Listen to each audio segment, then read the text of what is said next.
जय जगन्नाथ। आज आपण को गोटे सहज सरल उपाय आपण को बताइबी।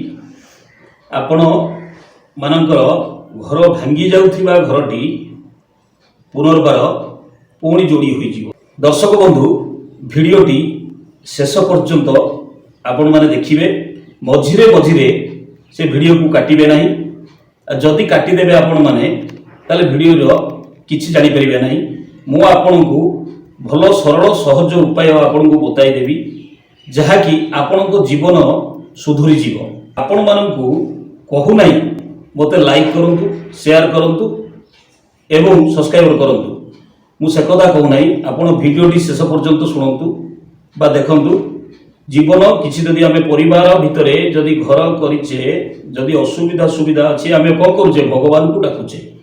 भगवान को बेले बेले आमे डाकुचे, भगवान को बेले बेले आमे दोष देउचे। भगवान आम कथा शुणु नाहांती बोली। जदि शुणु नाहांती बोली आपण जो कथा मन रे भावना आसुची, भगवान निश्चित आम कथा शुणुचंती, किंतु आमे तार सरल बाट आमे किछि पाई पारुने नाही। आपण जानिछंती आम ओडिसार बड़ ठाकुर हेउछंती जगतर नाथ प्रभु जगन्नाथ। आमे से जगन्नाथଙ୍କ पाखरे आमे विश्वास करूचे बा मन रे धारणा रहउची। से विश्वासटी कोन रहिची? आमे जगन्नाथଙ୍କ पाखरे जेतेबेले आमे प्रार्थना करूचे, आमे मन ध्यान देई आमे डाकू नाही। आमे अन्य मनुष्य कहि डाकुचे, किंतु सेही सहज सरल उपायटी आपनको बतई देबी। आपण जानिछंती जगन्नाथଙ୍କ मथारे कोन लागे? आपण जानि पाउथबे जगन्नाथଙ୍କ मथारे तुलसी पत्र लागे।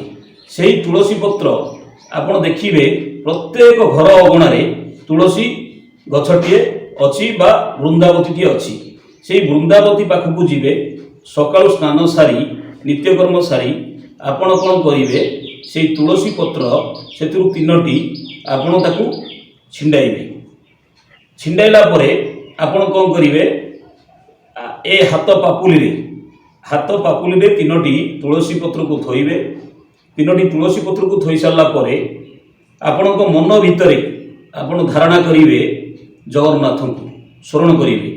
आउ आपण को आखि रे जो जगन्नाथंकर छवि नाची उठुथिबो सेया को मन ध्यान देई ताकू से तुलसी पत्र को लक्ष्य करिवे।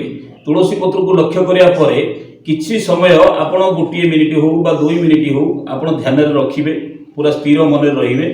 देखिबे से तुलसी पत्र को कोन करिवे ना से पापुली रे जहा को धरिथिबे ताकू सडन मुठाई देबे। मुठाई की आनिकी ताकू कोन करी शुद्ध जो जल पानी अछि, हमर शुद्ध पानी अछि, शुद्ध पानी रे कोन करिवे? से तुलसी पत्र तीनोटी जाक पकाई देबे।